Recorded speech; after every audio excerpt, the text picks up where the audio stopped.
In today's video, I'm going to teach you how to change your BlueHost password. Whether you're securing your account for added peace of mind or simply looking to update your credentials, I'm here to guide you through each step of the process. It's a straightforward procedure that will take just a few minutes. To begin, you'll want to navigate to your BlueHost account manager.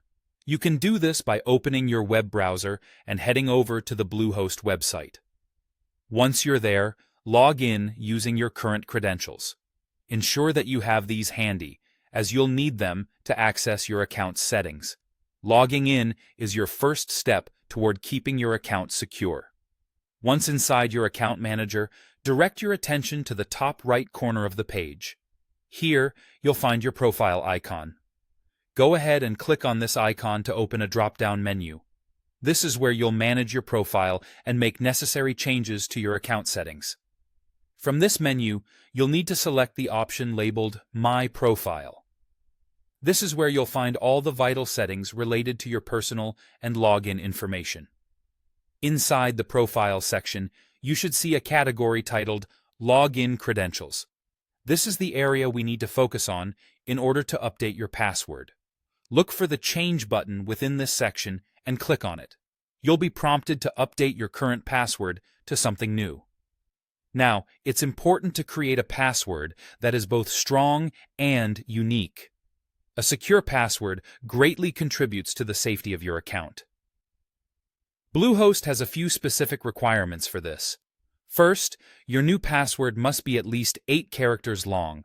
This ensures it has enough complexity to deter unauthorized access.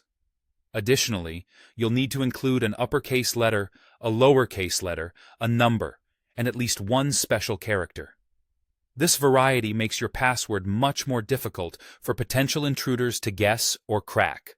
Remember, your new password cannot be one you've used before with BlueHost. This ensures you're not reusing compromised credentials. It's also important to avoid including your username in this password as it reduces its effectiveness. Once you've settled on a suitable new password that meets all these conditions, go ahead and enter it. Be sure to confirm the password by typing it again. This double check ensures that you haven't made any typographical errors. After that, simply hit Save to finalize the change. Your account will now be updated with your newly chosen password. And there you have it. You've successfully changed your BlueHost password. Regular password updates are a key component of maintaining your account's security. So consider setting reminders to do this periodically. Thanks for watching, and stay safe online.